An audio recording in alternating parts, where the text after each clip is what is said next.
Okay, that was well worth going to the effort of drilling that plug out. I've just got a temporary blanking screw in at the moment, but we can, if I blast some kerosene down this hole, it'll come out this hole, which we never had that before. So let's try and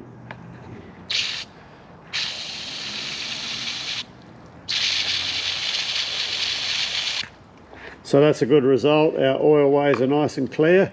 So I'll just go through and check the remainder of the oil galleries down the bottom.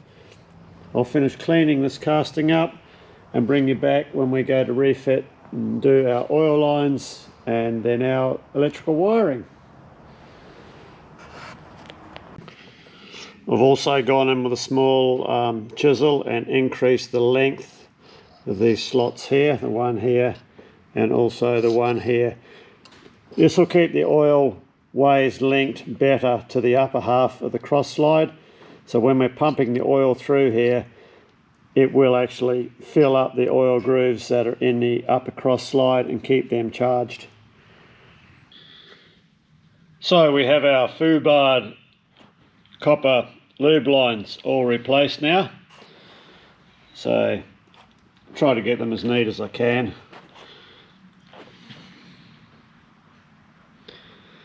So what the go is here, you have this control knob here. This will direct the oil either to the apron, a drip feed to the apron, which is this one here, and it still has to have the final bend put in when we assemble it. And this other long one here, remember that one that was squashed, same deal with this one. This will be cut to length and its final bend on assembly. So they oil two pockets in the apron, and when we switch the knob the other way, it brings into play the other couple of oil lines. So those ones there feed the the bed ways here through this distribution block, and also the cross slide ways underneath. So I'll blow a bit of oil and air through it so you can see how they sort of work. So if I've got the knob set to pressurise the apron, I'll just prime a bit of oil in the hole. You'll see it come out of here, and the same will come out the other long tube.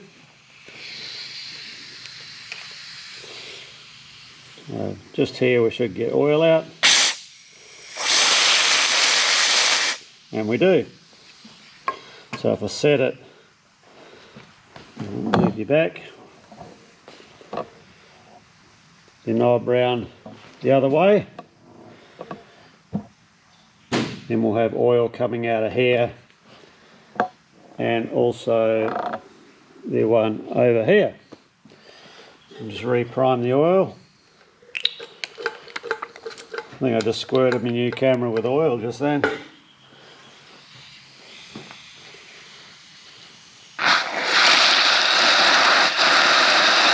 And we do. See it bubbling out of there like a volcano. So that's all good. So what we'll do now is we'll give it all a good clean up, and then we'll have a look at the electrical wiring. So we're just starting to pull our wiring through now. I've got another wire fed through, taped it to the conglomeration through its tubing that we've got to somehow pull through, and I honestly don't know if we'll get it through. We'll see how we go. The wire, it's a 1mm wire.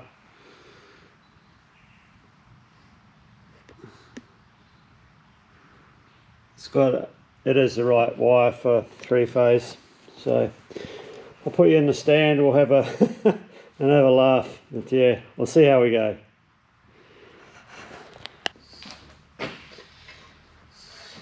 Yeah, I think automotive electrical wire just won't cut it in this use. You've got to use, wouldn't be compliant anyway. So this has all got to go around sharp 90. It's pretty straight run up through here We've got a sharp 90 right here we've got to get through, so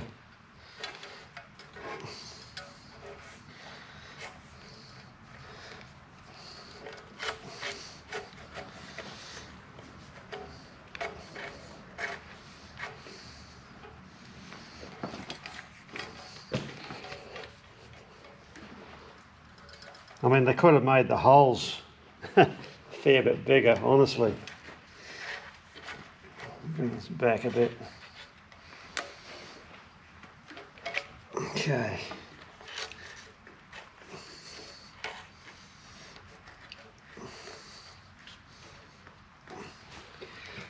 Let me get a Phillips head screwdriver and lever it through. This one.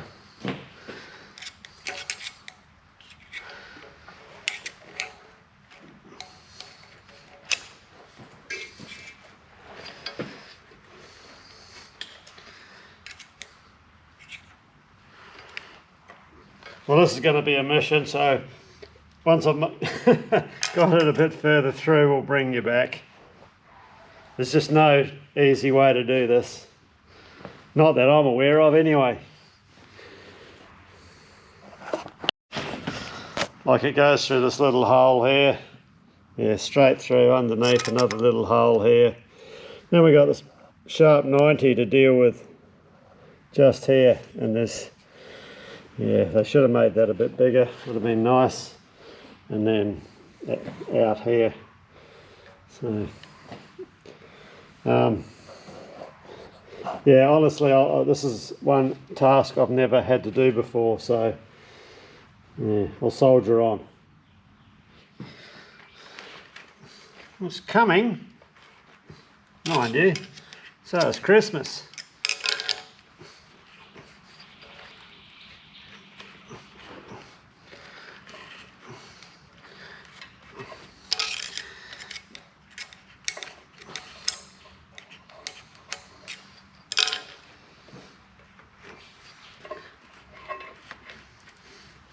Just sort of pushing it and pulling, working it with the screwdriver.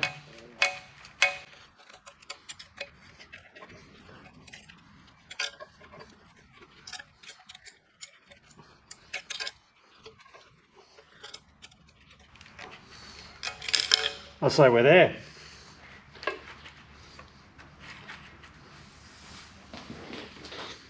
Alright, well, that all went easier than expected, a lot easier. So I don't really anticipate any issues with this end, I don't think.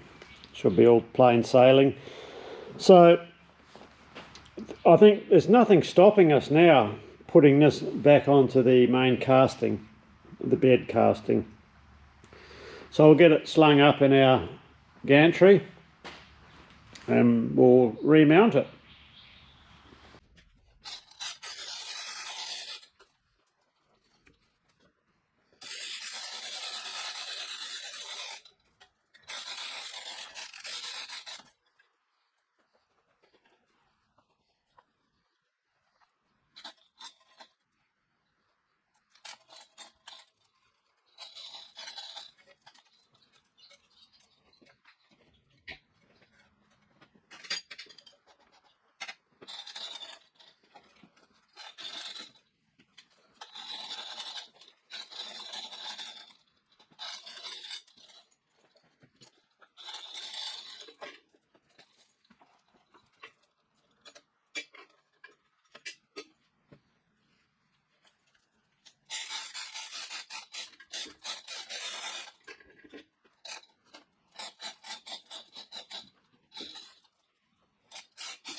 So there's also two little felt wipers that go in underneath here. We've got one up that end and the other one down that end.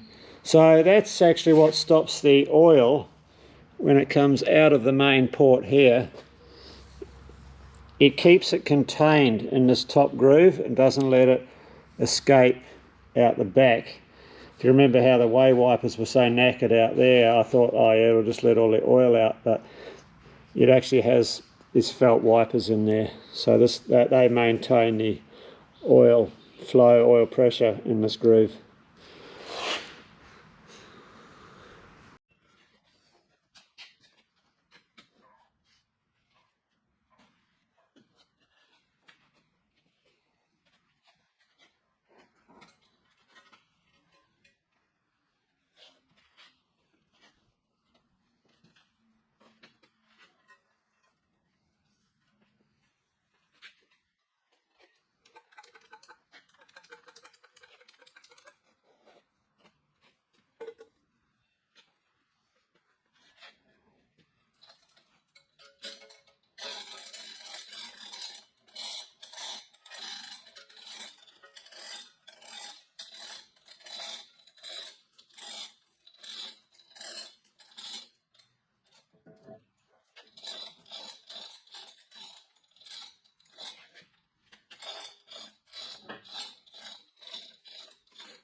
That feels nice.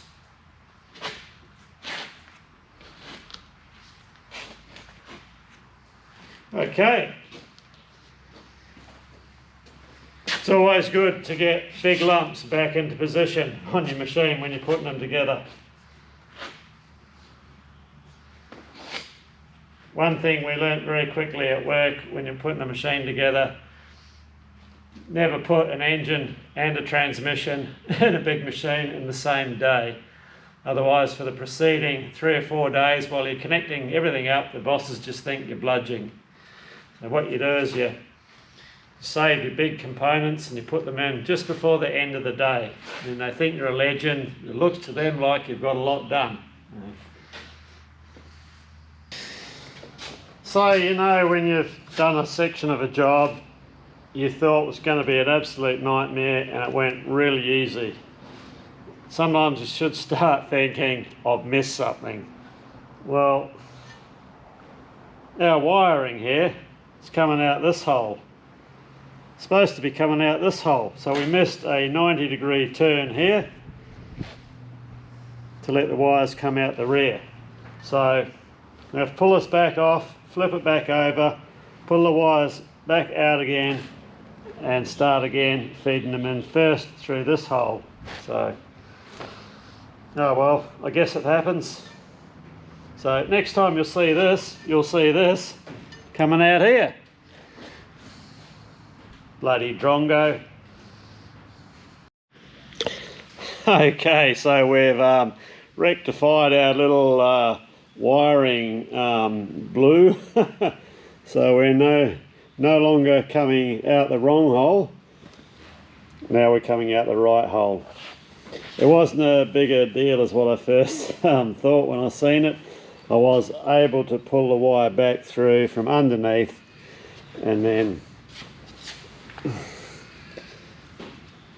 make sure it went the 90-degree turn inside that hole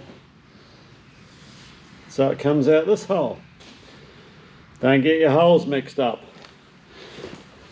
I've also got it sitting on its feet. Now, I'm not a big one for those great big thick round feet. So the feet that I've got it sitting on is the feet that came with the machine. It's like 20mm flat bar, oblong pieces, and they're recessed for the jacking bolt to sit down on. That's plenty fine. The original ones that did come with the machine were probably about a 15mm thick cast iron round discs, 100mm diameter or something like that. But I don't like things that stick out past the lathe. I've also moved the lathe.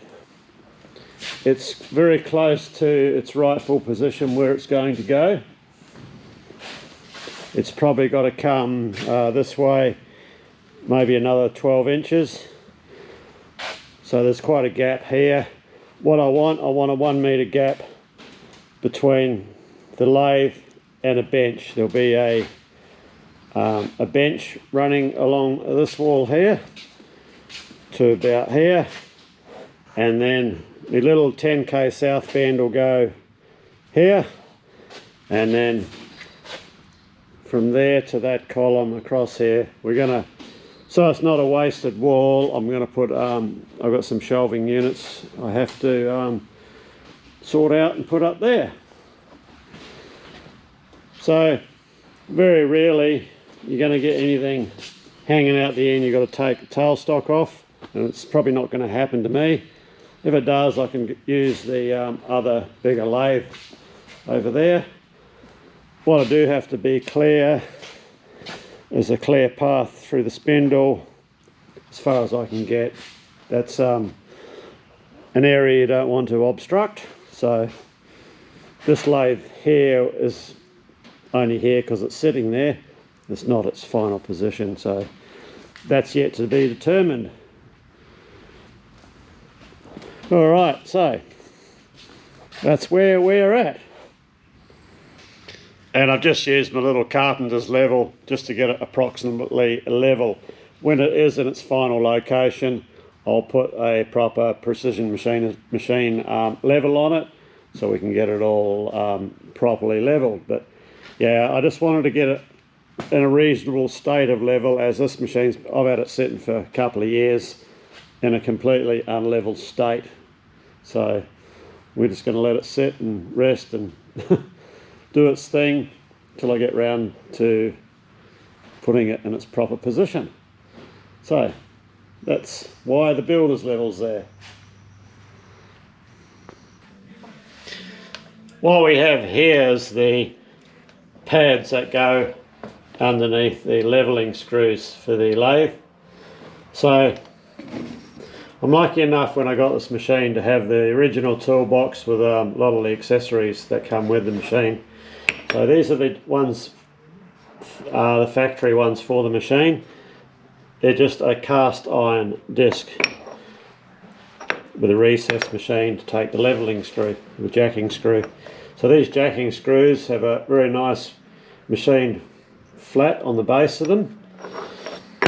So going back to these ones, these are the ones that are going to go back under the machine. Now what someone's done here, they've just got the end of a drill bit and drilled in a bit of a cone for the end. So what happens, you only get like a point contact all the way around, so it's not really ideal, that. So we're going to machine these to duplicate the recess in here, so it's got a proper place, flat area for the screw to land in. I mean, all the recess does is keep the pad in place, stops it from buggering off if it becomes loose or when you're setting the machine up. Just a locator. So I'm just going to run these through in the 4-jaw chuck with a boring bar or something like that, and just open up this. I don't care, I'm not going all the full depth. All I care about is we have a flat area that mates with this flat area here.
their one looks really piss wobbly, so what do we got? 17 mil,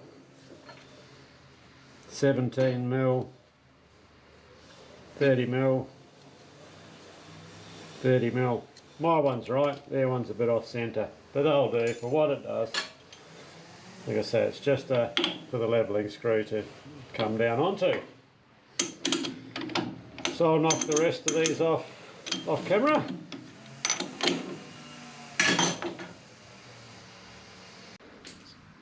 So on the last video there were a few comments regarding the gib strip and the fact that I had the adjusting screw going on the end of the gib strip instead of its rightful spot in this groove.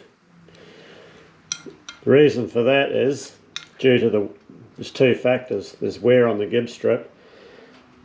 This is not the original adjusting screw. This is a homemade one that was in the machine when I purchased the machine. This is a standard one, factory one for the other end. So what happens when we put this one in,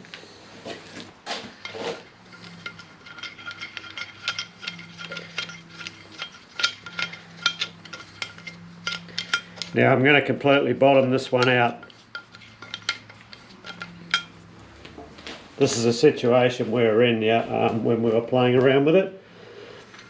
So then if I fit the gib back in, so the slot goes in its rightful location over the head of the screw, as of where we were, what you guys saw, this gib still had to go in a long way further than that. Hence, that's why it's on the other side of the slot on the very end of the gib. Okay, so yeah, that's the reason. Right, we're over at the old shop on our old surface plate. So what we're going to try and determine is actually what is going on, why our compound slide is locking up. So we'll put our gib strip in. We'll get it the right way around. So the issue we had was, yeah, apart from locking up, when you push the gib strip in, we were getting no side play here, but we were getting a little bit of side play up that end there. And we want to sort of correct that as best we can. So let's bring the compound slide back to the limit of its travel that way and push the gib strip in with my fingers. We'll get a measurement here, 20, we'll call it 22 millimeters.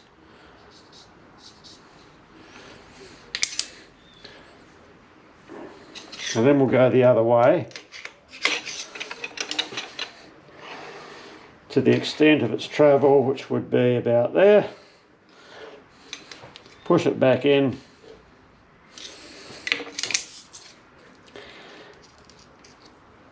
And we're looking at 18 millimeters. So that's a 4 millimeter discrepancy on how far our gib strip actually goes in. So get the thing out again.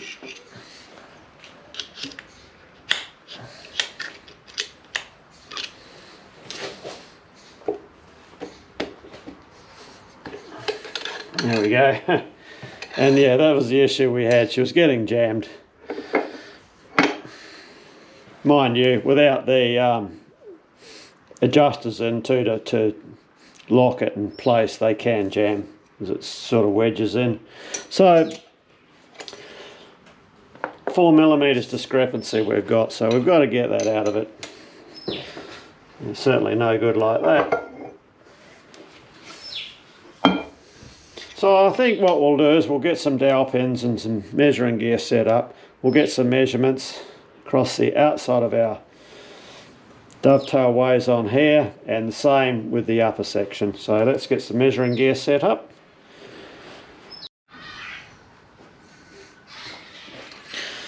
So we've got some hardened and ground dowel pins, so we'll get 3 measurements. So start off at the end here.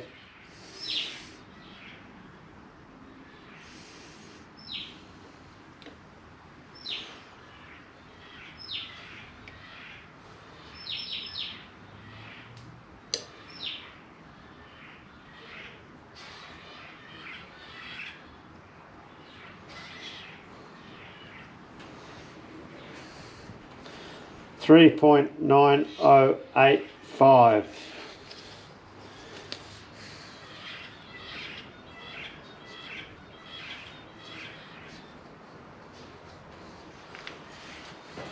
Come up to the middle.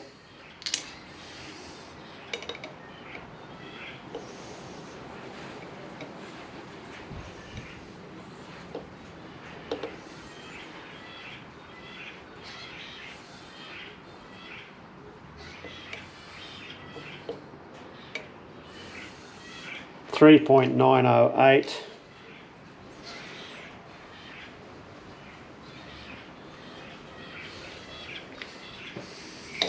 Come up to the end.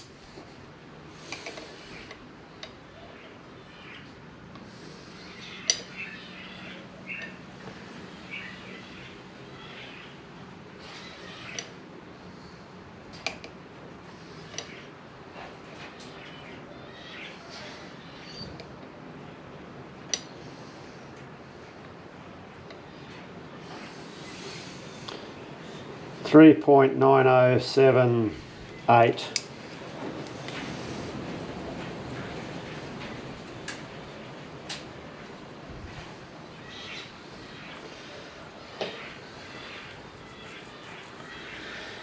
Okay, so there's a slight discrepancy there.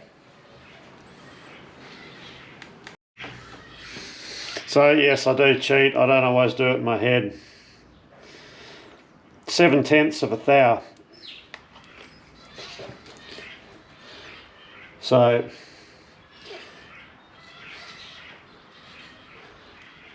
minus 7/10 up that end there.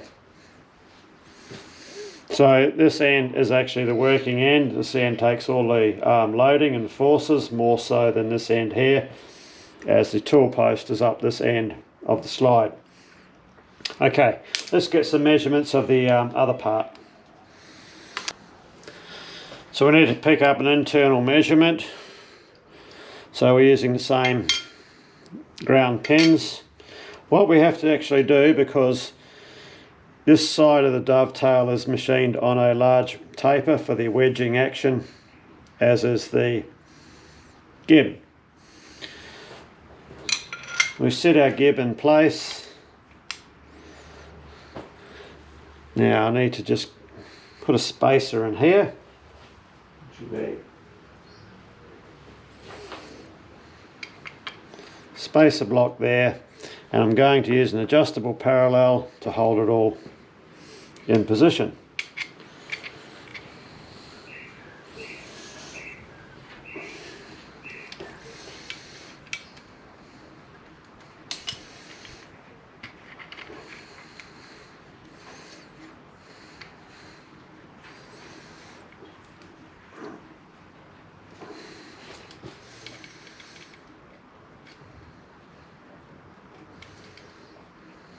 Okay.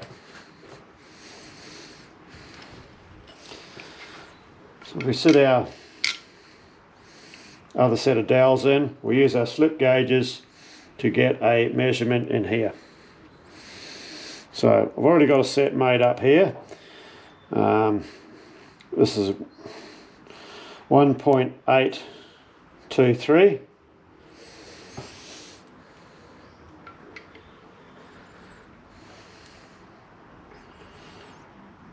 It's just tight, it doesn't want to go in there. We'll come up the other end. Oops, bring them back together. If it goes in there, no worries. So I'll try the next size up, slip gauge. Make this 1.824 in the stack.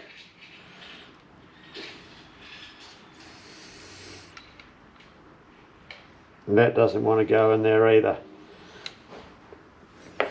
So I'm going to call this 1.8235. We'll come back to the other end.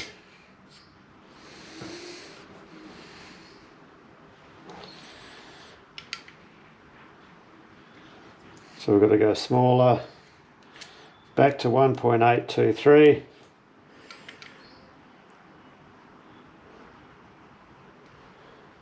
That doesn't want to go in there either.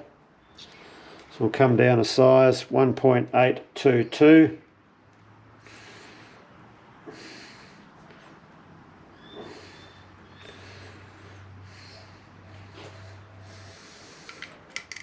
Ah, bastard fell off.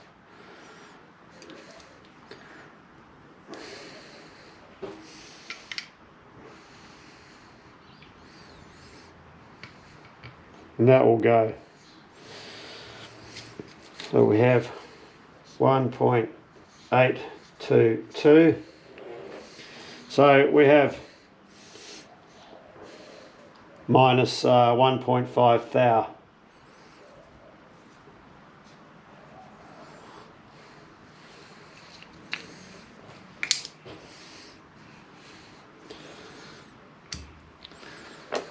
So combined, so we have 1.5 thou wear variation on here, 7/10 there, so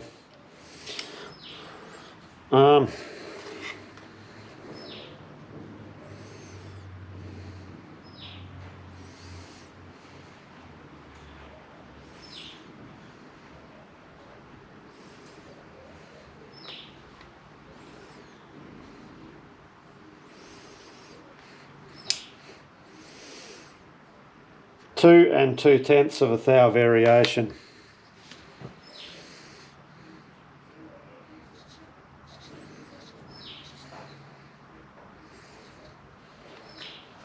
Okay.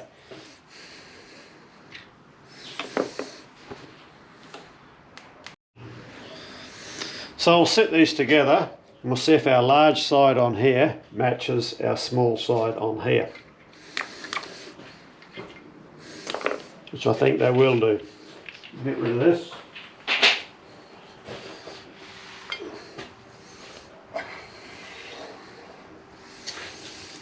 So we're minus there, plus on that end.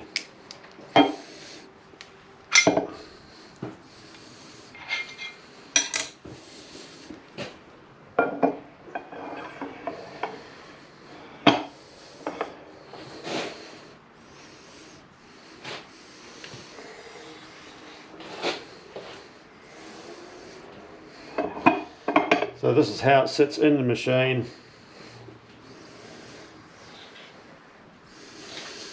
Okay, so you can see there we've got wear on the lower section and we've got wear on the upper section, and they're both on the same end.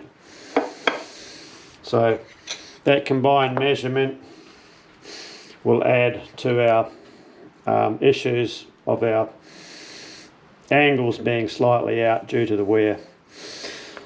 So we've really got to correct the angles on the dovetails, and then I guess once we've got these parallel, we can readdress our gib strip.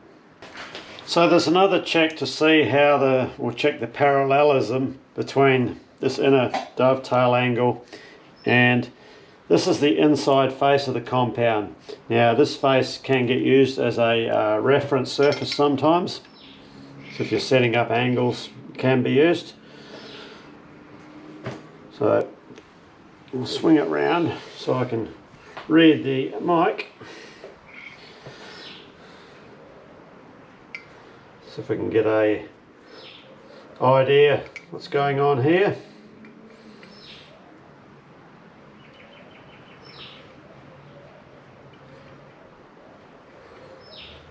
So we've got 1.551.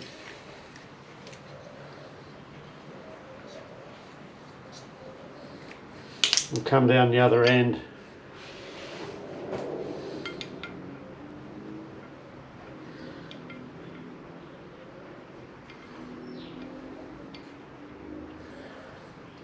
and we have 1.554, so we have a 3 thou discrepancy there. 1.554.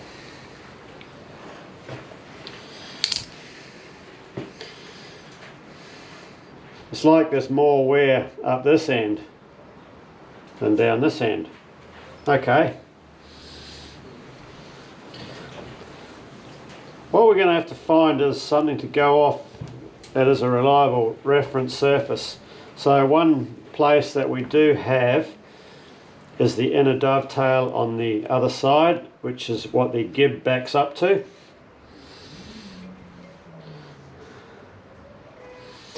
And obviously I want this to be a reference as well. So let's just do a double check.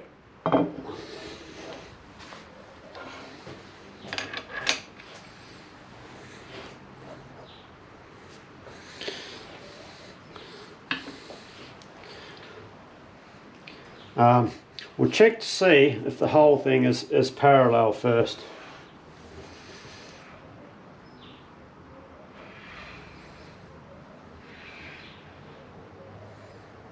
Which it is.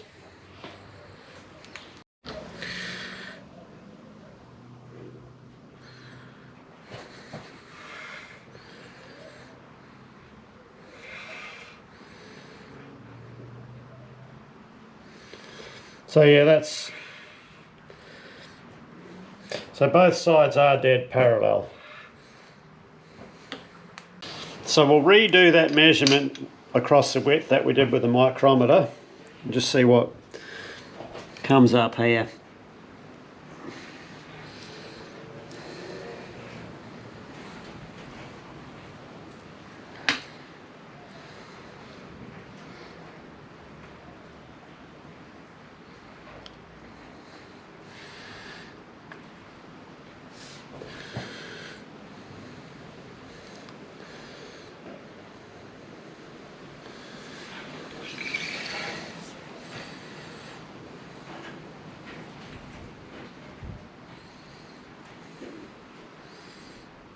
Yeah, we're getting the same. We're getting a 3 thou discrepancy down here.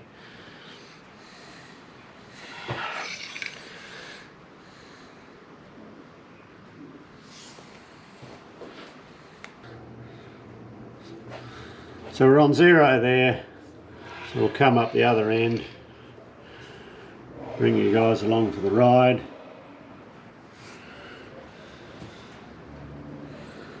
We're showing 3 thou there as well. So that just backs up, confirms what the micrometer said. Now I have to be very careful when I do these measurements on this plate. As I know, there's a 3 thou discrepancy in this plate from one diagonal point on the corner to the other, and the rest of the plate sort of drops away.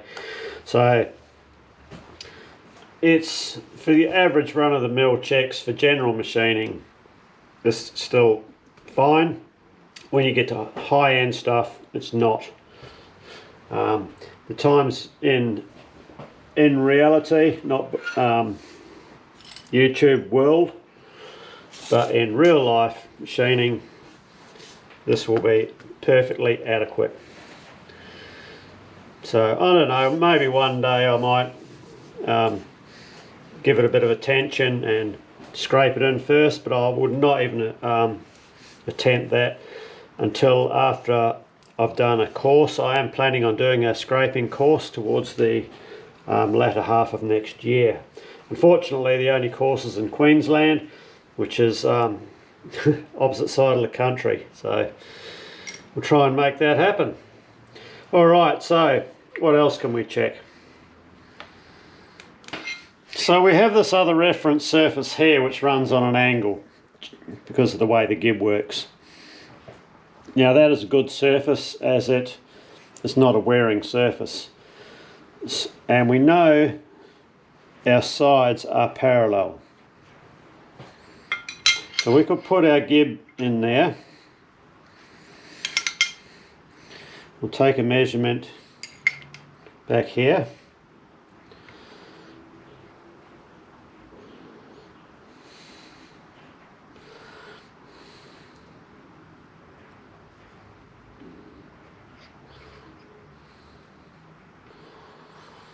So we're getting 1.941.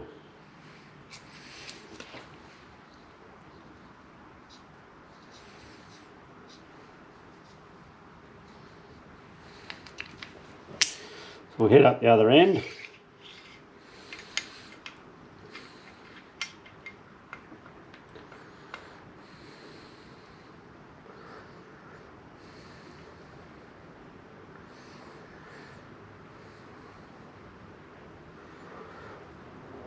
.937.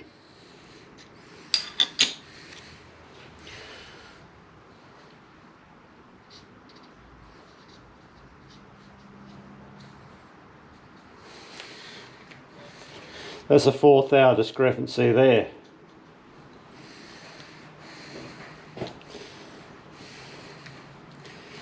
So we have it actually tapering, that tapers that way. Our dovetail tapers that way, and our reference to here tapers that way. So if we look at this like this, using our measurements, this line and this line represent the outside of the upper part of the compound. This line and this line are the inner dovetail, so this side is the gib strip. So the slideway inside, the dovetail slideway, is a wedge shaped. So we're 3 thou off being parallel to the outside here. On this side, we hop over to the other side where the gib is, and we're wider here than here. Now that was what I was finding at the other shop. That's why I tried scraping some off the back of the gib, as to try and get the gib to go in further, but was unable to carry out these measurements there. Now the opposite is the case for the lower half, where we're wider here than here by 7/10 of a thou. So that's where we're at. So what we've got to do now is decide how are we going to correct all of this. So my way of thinking is to correct this one first. So we scrape 3 thou out of here, or machine, get 3 thou out of here, however way, chainsaw, 9-inch angle grinder, or whatever. This dovetail has to be parallel with this. This brings this face back as a useful reference point for later machining operations. Once that's parallel, then we can re-measure, readdress this and find out what's going on. Is the discrepancy the angle at the rear of the gib?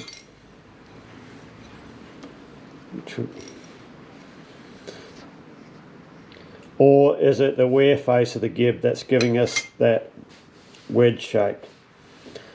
So we'll get that straight, then we'll readdress this, and with this one here, it's just a matter of making this one parallel. So thinking how I'm going to tackle this, I do not have the necessary straight edge to tackle scraping an internal dovetail. I've got nothing to reference to see, to make sure I'm taking it off in the right areas. Now, as there is 3 thou to come off, my largest dovetail cutter will just barely do it. So if I set this up in the Bridgeport, we'll clock this face absolutely bang on parallel. Same with these other faces, the face that it runs on. We can come in here and just barely touch this, and then run our cut through to the end and take our 3 thou straight off that way. And I think that's going to be, for what the equipment that I've got and my limited knowledge of scraping, is going to be the best way to sort this one out. So that's the way we'll go. So let's get this set up in the Bridgeport. This is our setup in the Bridgeport. So we're on a couple of good parallels here. We do have it lightly clamped down here. I can feel resistance when I slide this one very lightly, but there is a fair bit of resistance. So coming down the other end, we have two machinist jacks, one there, one here, and a strap clamp. So what we've got to be careful here is that we don't put a twist or a bow in this thing when we clamp it. So nip down that end very lightly. We don't have to hold this by any great means of force, as we're only moving a couple of thou at a time. So what we've got to do here is with this in its unclamped position as it is, we need to get a reading on this indicator here, and then adjust our clamps, our machinist jacks accordingly. So when we clamp this down very lightly, this indicator comes back to the same reading. So in the old shop here, you get really bad lighting, and there's not much I can do about it. So apologies for that. So we'll get you back in the stand and we'll go through our procedure for clamping this end.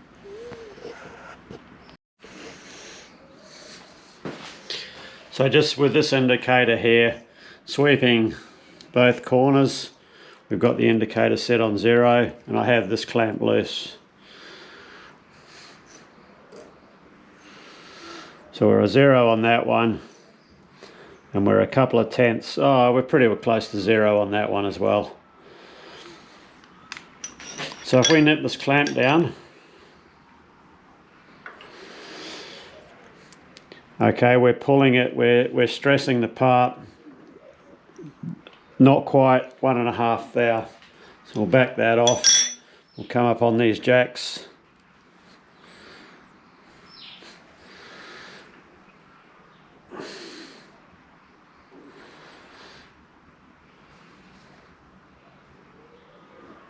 Pretty even, 1.5 thou.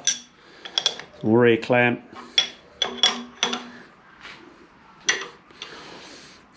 Okay, I've gone a bit far on the jacks. I'll bring them back to 1 thou.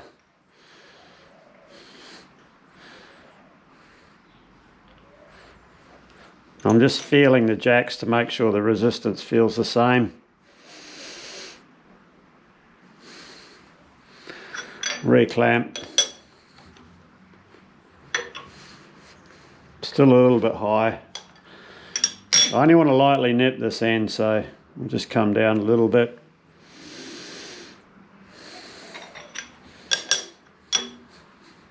That's it. So we're 0 here. We're back on 0 on the other side. So we'll come up the other end.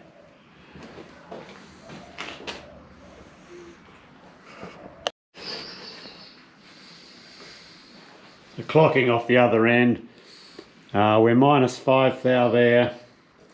We're -4 thou there. Now we are set up parallel to the face.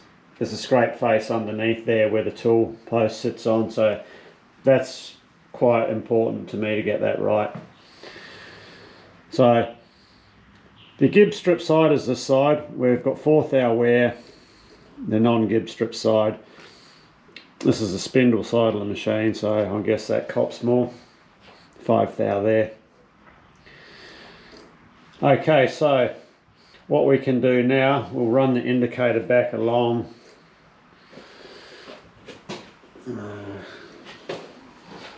We should, so our 4 thou here.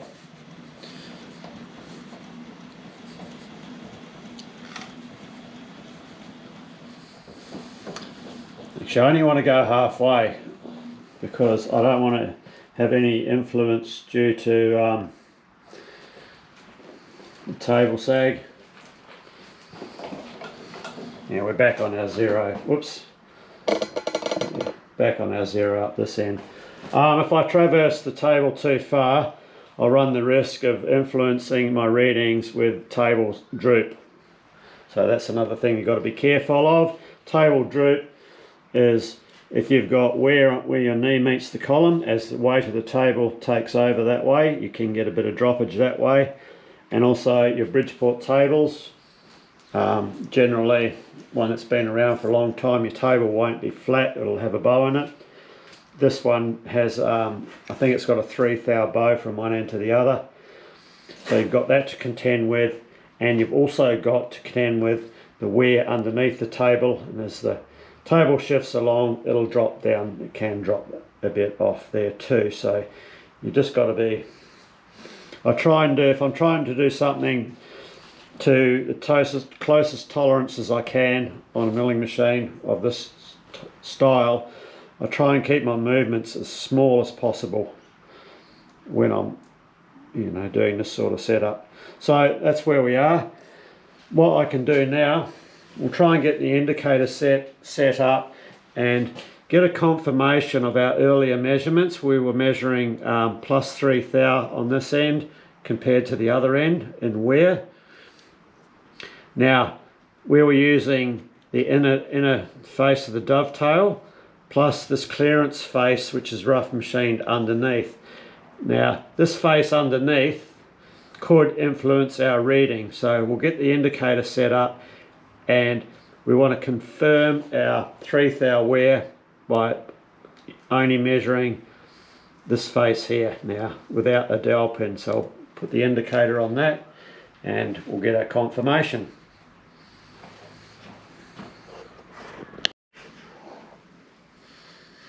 Okay, so we're sweeping the inside face of our dovetail just to get a bit of a confirmation on our earlier reading.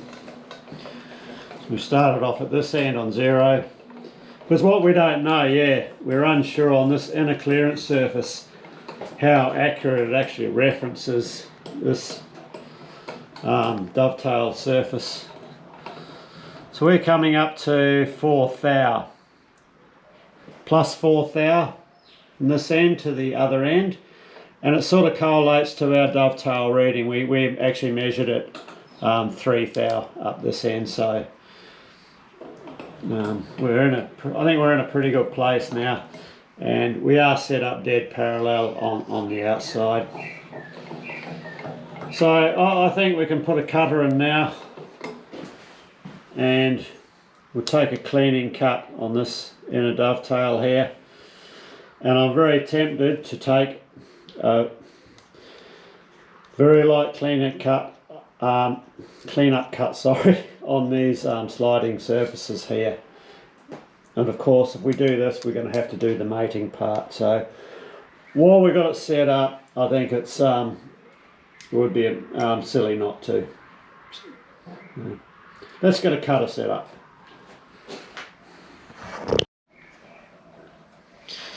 So just to do as many confirmation measurements all over this thing as I can, we've re-measured with the indicator across the top of both the surfaces.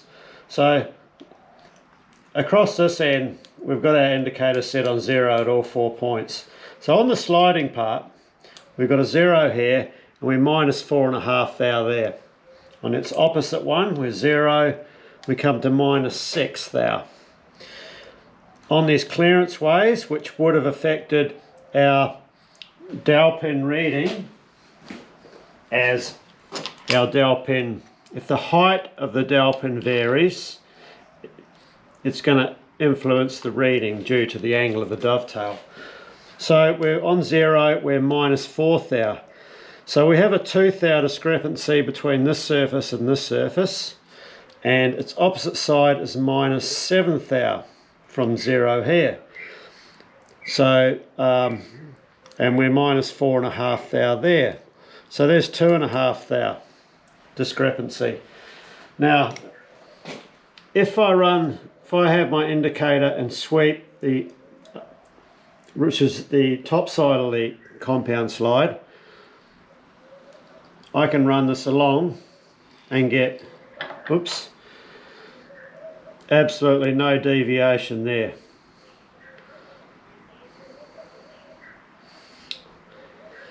So that sort of backs up that we do have the compound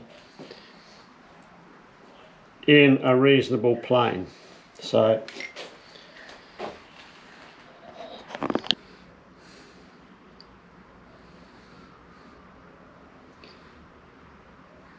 yeah, so that needle's absolutely rock solid underneath, and when we come off the end, see the needle jump. Yeah, so we're going to run out of time now, unfortunately. So unless we're all set up, ready to go, so next episode we'll carry up machining.